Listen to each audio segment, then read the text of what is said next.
Hello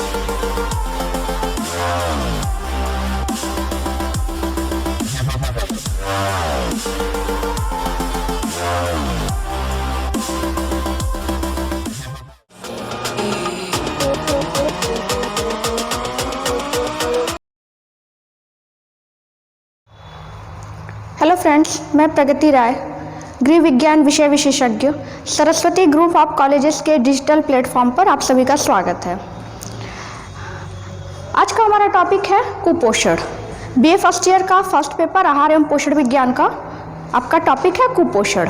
कुपोषण, कु means होता है बुरा, पोषण मीन्स पोषण, मतलब ऐसा पोषण जो आपके शरीर के हिसाब से सही नहीं है, या तो आपके शरीर के हिसाब से अधिक है या तो आपके शरीर के हिसाब से कम है, जो भी आपके दैनिक प्रस्तावित भोज्य पदार्थों की मांग है।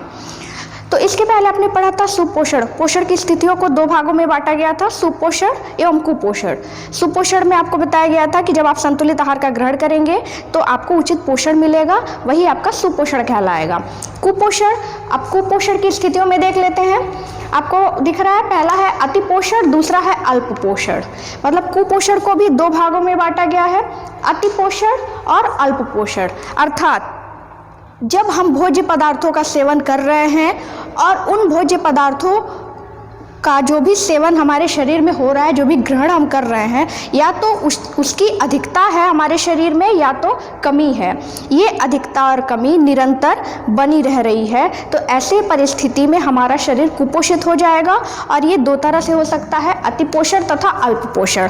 अर्थात अगर हमारे शरीर में किसी एक पौष्टिक तत्व या एक से अधिक पौष्टिक तत्वों की निरंतर अधिकता बनी है, या फिर कोई एक या एक से अधिक पौष्टिक तत्वों की निरंतर कमी बनी है, तो ऐसी परिस्थिति में हमारा शरीर कुपोषित हो जाएगा। तो कुल मिला जुला के अगर हम 6 प्रकार के जो भी आपके पौष्टिक तत्व हैं उनका सेवन हम अपने आहार में प्रतिदिन या तो अधिक कर रहे हैं या तो कम कर रहे हैं, तो ऐसी परिस्थिति में हमारा शरीर रोगग्रस्त हो सकता है या फिर कुपोषण के लक्षण दिखाई दे सकते हैं। कुपोषण के लक्षण, अब कुपोषण के लक्षण को 4 भागों में बांटा गया है। ऐसे तो कुपोषण के लक्षण किसी व्यक्ति को देख के जाना जा सकता है, उसकी परिस्थिति को देख के, उसका हाव भाव, चेहरा, उसका रंग, रूप, आकार। लेकिन इसके अलावा अगर किताबी भाषा में देखें तो इसको 4 भागों में बांटा गया है। पहला आपको दिख रहा होगा शारीरिक लक्षण, दूसरा दिख रहा है शारीरिक क्रियाओं पर प्रभाव, तीसरा है आसन पर प्रभाव और चौथा है व्यवहार में परिवर्तन। शारीरिक लक्षण, शारीरिक लक्षण के अंतर्गत आ जाएगा कोई भी, यदि कोई बच्चा है तो उसको देख के जाना जा सकता है कि इसका पोषण सही है या नहीं है, उचित पोषण मिल रहा है या नहीं मिल रहा है।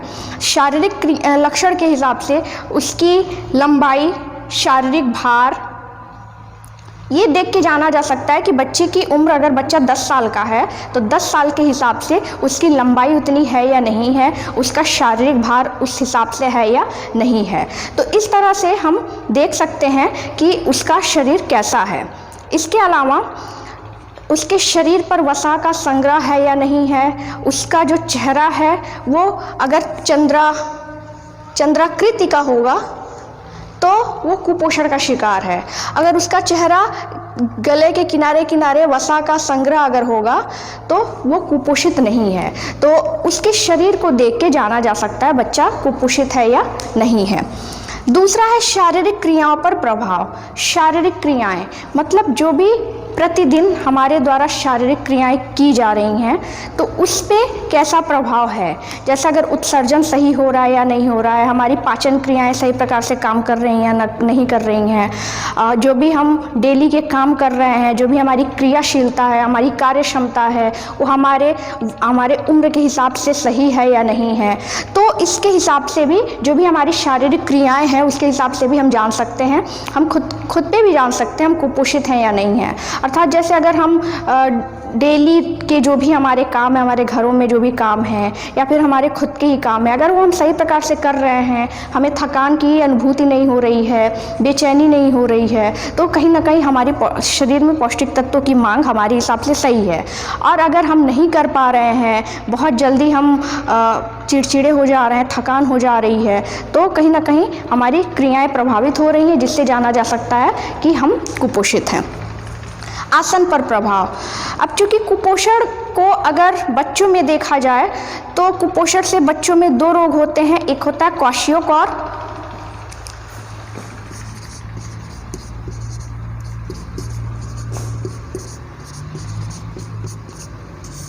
जो ऊर्जा की कमी से होता है,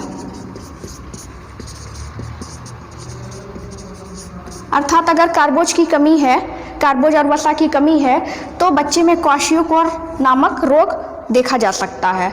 और यदि बच्चे में ऊर्जा के साथ साथ प्रोटीन की भी कमी है तो बच्चे में मैरास्मस नामक रोग देखा जा सकता है। ये होता है प्रोटीन की कमी से।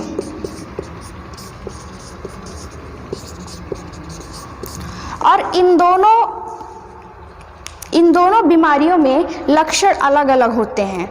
वही जो है आसन पर प्रभाव, वही लक्षण इसमें देखने को मिलते हैं। अगर क्वाशियोकर नामक बीमारी से बच्चा ग्रसित है तो उसका पेट बाहर की तरफ निकला हुआ रहेगा, शरीर दुबला पतला रहेगा, शरीर पे वसा का बिल्कुल भी संग्रह नहीं रहेगा क्योंकि ऊर्जा से कुपोषित है, और बस उसका पेट बाहर की तरफ निकला रहेगा, उसके शारीरिक भार के हिसाब से अत्यधिक बाहर निकला रहेगा। मैरास्मस में जो बच्चा है उसका पेट बाहर की तरफ नहीं निकला रहेगा, उसके शरीर में किसी प्रकार की स्वेलिंग या सूजन नहीं रहेगी, उसका शरीर एकदम जिसे सूखा रोग भी कह सकते हैं। मैरास्मस रोग मतलब सूखा रोग, तो नाम से ही पता चल रहा है सूखा रोग, यानी उसका शरीर पूरी तरीके से सूखा हुआ है, उसके शरीर में ऐसा लगता है बस हड्डी के ऊपर एक चमड़ा का एक लेयर लगाया हुआ है। तो ये दोनों लक्षण हैं और दोनों ही लक्षण में उसमें पेट बाहर की तरफ निकला रहता है, इसमें किसी प्रकार की सूजन नहीं रहती या कोई भी अंग बाहर की तरफ निकला नहीं रहता है। इसके अलावा जो मुख है वो चंद्राकृति होता है, मतलब चेहरे का जो आकृति होता है वो चंद्राकृति होता है, आंखें अंदर की तरफ धसी हुई रहती हैं। तो ये हो गया आसन पर प्रभाव। अब आते हैं कुपोषण के कारण। क्या कारण है कि कोई भी व्यक्ति या बच्चा कुपोषित हो रहा है? ज़्यादातर कुपोषण बच्चों में ही देखने को मिलते हैं। क्योंकि कहीं ना कहीं उनके पौष्टिकता में कमी गर्भावस्था से ही निरंतर चली आ रही है, इसलिए कुपोषण के शिकार ज़्यादातर बच्चे और महिलाएं होती हैं। तो कारण क्या है जिससे व्यक्ति कुपोषित होता है? इसका पहला कारण है जनसंख्या वृद्धि। चूँकि सभी को पता है हमारे देश की जनसंख्या अत्यधिक है और अत्यधिक जनसंख्या होने के कारण जितने भी भूमि हैं वो आवास में परिवर्तन हो जा रहे हैं, और आवास में परिवर्तन होने की वजह से संसाधन कम हो रहे हैं, मतलब व्यक्तियों की संख्या बढ़ रही है, भोजन ग्रहण करने वालों की संख्या बढ़ रही है, परंतु उत्पादन का जगह कम होता जा रहा है। तो कहीं ना कहीं जब उत्पादन कम होगा तो व्यक्तियों पर उसका प्रभाव पड़ेगा। तो जो गरीब परिवार के व्यक्ति हैं, जो झुग्गी झोपड़ियों में रहते हैं, जो मजदूर वर्ग के लोग हैं, तो उन्हें कहीं ना कहीं इन कुपोषण से सामना करना पड़ेगा, क्योंकि उनके पास सही समय पर सही मात्रा में पौष्टिक तत्व उपलब्ध नहीं हो पाएंगे, भोजन उपलब्ध नहीं हो पाएंगे, जिसके कारण वो कुपोषित हो जाएंगे। तो जनसंख्या वृद्धि बहुत बड़ा कारण है हमारे देश के लिए। हमारे देश में अधिकांश जनसंख्या कुपोषण का शिकार है, मतलब यहाँ पे लगभग 55% जनसंख्या कुपोषण के शिकार हैं। मतलब ये ऐसा नहीं है सिर्फ कमी के शिकार हैं, अधिकता के भी शिकार हैं। या तो हम अधिक सेवन कर ले रहे हैं पोषक तत्वों का, जितनी हमें प्रस्तावित मांग है हमारे शरीर को उससे अधिक सेवन कर रहे हैं तब भी वो हमारे लिए कुपोषित है, और अगर कम सेवन कर रहे हैं तब भी हमारे लिए वो कुपोषित है। दूसरा कारण है आपका अज्ञानता।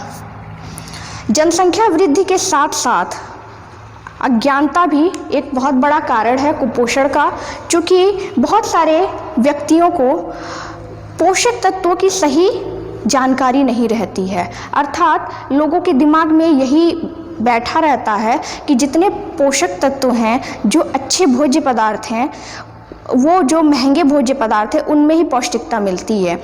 जैसे अगर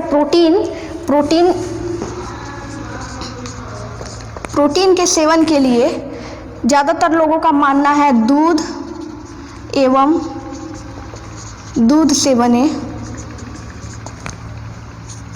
भोज्य पदार्थ,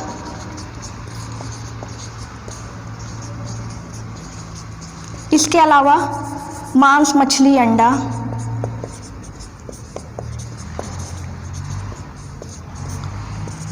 इत्यादि। ये प्रोटीन प्राप्ति के मुख्य साधन सबको पता है। तो ज़्यादातर लोगों को ये लगता है कि जब हमें प्रोटीन का सेवन करना है तो इन भोज्य पदार्थों का सेवन करेंगे तभी प्रोटीन की प्राप्ति हो सकती है, और ये भोज्य पदार्थ बहुत ही महंगे मिलते हैं। तो ये ऐसा नहीं है। प्रोटीन प्राप्ति के लिए हम सबसे आसान सोयाबीन का सेवन भी कर सकते हैं। सोयाबीन चूँकि बहुत ही सस्ता मिलता है और हर जगह हर मौसम में आसानी से उपलब्ध हो सकता है, और सबसे उत्कृष्ट क्वालिटी का अगर प्रोटीन मिलता है किसी में तो आपका सोयाबीन में मिलता है। इसमें लगभग 43% प्रोटीन पाया जाता है। तो कहीं ना कहीं अज्ञानता है। इसके अलावा आयरन की अगर कमी है, आयरन प्राप्ति करना है, आयरन का जो साधन है, तो इसके लिए भी महंगे भोज्य पदार्थों का सेवन करने की ज़रूरत नहीं है। जो भी गाँव में बथुए का साग, चौलाई का साग, पपीता, गाजर, ये सारे जितने भी इस तरह के भोज्य पदार्थ हैं जो बहुत आसानी से बहुत सस्ते दामों में हर जगह उपलब्ध हो जाते हैं, तो इसकी जानकारी होनी चाहिए, सही जानकारी होनी चाहिए, मतलब ज्ञान होना चाहिए पौष्टिकता के बारे में, पोषक तत्वों के बारे में, कि कौन से पोषक तत्वों में कौन से भोज्य पदार्थ में कौन सा पोषक तत्व कितनी मात्रा में पाया जाता है, इसका सेवन कैसे करना है। तो कहीं ना कहीं अज्ञानता भी बहुत बड़ा कारण है। अगर हमारे पास ज्ञान नहीं है पोषक तत्वों की तो हम कहीं ना कहीं नहीं, सब कुछ उपलब्ध होते हुए भी हम कुपोषित हो सकते हैं। शहरीकरण, आज के टाइम में जो भी हमारे देश के किसान हैं वो शहरों की तरफ पलायन कर रहे हैं, अपना खेती गृहस्थी छोड़ रहे हैं। उनको किसानी का काम अब उतना समझ में नहीं आ रहा है। तो हमारा देश चूँकि कृषि प्रधान देश है, अब जब कृषि प्रधान देश है, हमारे देश की अधिकांश जनसंख्या कृषि पे ही निर्भर है, और वही जब पलायन करेंगे शहरों की तरफ, शहरों में संसाधन कम है, जगह कम है और वहाँ पे जनसंख्या बढ़ती जा रही है, तो कहीं ना कहीं जब उत्पादन में कमी आ जाएगी तो भोज्य पदार्थों में भी कमी आ जाएगी। तो ये बहुत बड़ा कारण है कि लोग उत्पादन नहीं करना चाह रहे हैं। फैक्ट्री में, कारखानों में कार्य करने में उन्हें ज़्यादा अच्छा लग रहा है, लेकिन वो ये नहीं समझ रहे हैं कि उत्पादन नहीं होगी तो भोज्य पदार्थ उपलब्ध नहीं होंगे, और भोज्य पदार्थ उपलब्ध नहीं रहेंगे तो वह शहरों में काम करके कोई फ़ायदा नहीं होगा। फिर है धर्म तथा संस्कृति। अब हर व्यक्ति का अपना अपना धर्म होता है, अपना अपना संप्रदाय होता है, अपनी अपनी संस्कृति होती है, और हर परिवार में, हर घर में, हर व्यक्ति का खाना पीना भी अलग अलग होता है। जैसे कुछ धर्म के लोग ऐसे होते हैं जो कुछ भोज्य पदार्थों को बिल्कुल ग्रहण ही नहीं करते हैं। जैसे जैन धर्म ले लेते हैं, जैन धर्म के लोग मांस, मछली, अंडा या फिर जितनी भी जड़ कंद वाली सब्जियां हैं जिसमें रेशे पर्याप्त मात्रा में पाई जाती हैं उनका सेवन नहीं करते हैं, क्योंकि उनकी तुलना वो नसों से करते हैं कि जो उनके रेशे हैं वो नॉनवेज में जैसे नशे होती हैं, जैसे जीवों के नशे होती हैं वैसे उनके भी वो नशे हैं, इसीलिए उनका सेवन नहीं करते हैं। तो कहीं ना कहीं उनके अंदर भी वो पौष्टिक तत्वों की कमी हो जा रही है, जिसके कारण वो कुपोषण के शिकार कहीं ना कहीं हो रहे हैं। फिर है फैशन। आज के जनरेशन में जो भी लड़के लड़कियां हैं वो फिट दिखने के लिए, स्लिम दिखने के लिए भोजन को सही समय पर सही मात्रा में ग्रहण नहीं करते हैं।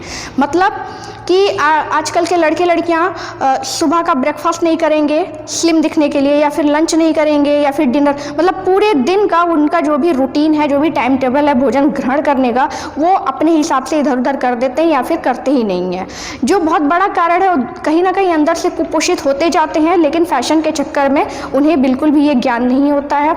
इसके अलावा वो घर का खाना नहीं पसंद करते हैं, बल्कि बाहर का खाना, जैसे फास्ट फूड उन्हें ज़्यादा पसंद आता है। तो वो घर का खाना नहीं खा रहे हैं, बाहर का खाना खा रहे हैं फिट दिखने के लिए, लेकिन कहीं ना कहीं वो कुपोषण के शिकार हो रहे हैं। भोजन में मिलावट। अगर हमारे पास सारे साधन हैं, सारे भोज्य पदार्थ उपलब्ध हैं, हमारे पास ज्ञान है, शिक्षित हैं, हम बेरोजगार भी नहीं हैं, लेकिन जो भी हम भोज्य पदार्थ का सेवन कर रहे हैं उसमें अगर मिलावट है तो ये कहीं ना कहीं ये भी कुपोषण का कारण हो सकता है, क्योंकि हम उसे शुद्ध समझ के उसका सेवन कर रहे हैं, लेकिन वो कहीं ना कहीं शुद्ध नहीं है। जैसे दूध अगर हम ले रहे हैं तो दूध में अगर बहुत ज़्यादा मात्रा में पानी मिलाया जा रहा है तो कहीं ना कहीं उसकी पौष्टिकता कम हो जा रही है। इसी तरह मार्केट में बहुत तरह के भोज्य पदार्थ हैं, उनसे मिलता जुलता भोज्य पदार्थ से मिलता जुलता मिलावट किया जाता है। जैसे मसाले में ले लेते हैं, काली मिर्च है, काली मिर्च में पपीते का बीज मिला देना, हल्दी में रंग मिला देना,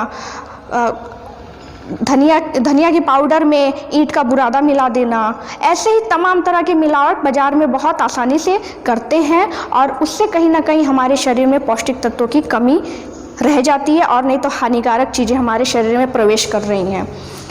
परिवहन में कमी। अब अलग अलग जगहों में अलग अलग फसल या फिर भोज्य पदार्थ पाए जाते हैं। जैसे कश्मीर में सेव का फसल होता है, फसल नहीं, सेव उगाए जाते हैं। इसके अलावा लखनऊ में आम उगाए जाते हैं, बिहार में लीची उगाए जाते हैं। तो इस तरह अलग अलग जगह में अलग अलग चीज़ें वहाँ की उर्वरता, वहाँ की भूमि के हिसाब से पाई जाती है।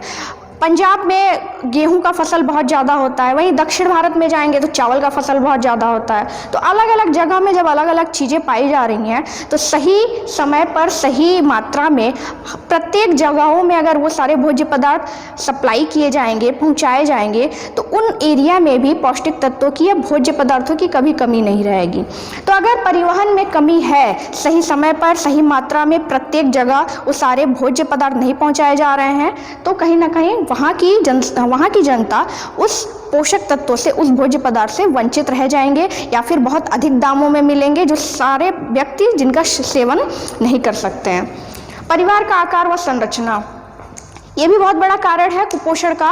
यदि परिवार का आकार बड़ा है, जनसंख्या अधिक है, बच्चों की संख्या अधिक है, परिवार में गर्भवती महिला है और परिवार में आय करने वाले लोगों की संख्या कम है, तो इससे भी बहुत बड़ा प्रभाव पड़ेगा। क्योंकि सदस्य अधिक हैं तो उनकी मांग भी अधिक है और उस हिसाब से अगर उन्हें नहीं मिल रही है तो कहीं ना कहीं प्रत्येक व्यक्ति कुपोषण का शिकार हो सकता है। तो कुल मिलाजुला के अगर हमें सही जानकारी है पौष्टिक तत्वों की, कि बहुत सारे ऐसे पौष्टिक तत्व हैं जो सस्ते दामों पर हर जगह आसानी से उपलब्ध हो जाते हैं, उसका सेवन अगर हम कर रहे हैं तो कहीं ना कहीं कुपोषण से हम बच सकते हैं। इसके अलावा जो भी कारण है उस पर अगर ध्यान दिया जाए, जो भी लक्षण है उस पर अगर ध्यान दिया जाए, तो शायद प्रत्येक व्यक्ति कुपोषण से बच सकता है। या तो वो अधिक पोषण का शिकार नहीं होगा या तो कम पोषण का शिकार नहीं होगा। तो इसका एक ही उपाय है, अगर हम संतुलित आहार ग्रहण कर रहे हैं अपनी शारीरिक मांग के अनुसार, तो हम सुपोषित होंगे और कुपोषण के शिकार नहीं होंगे। Thank you.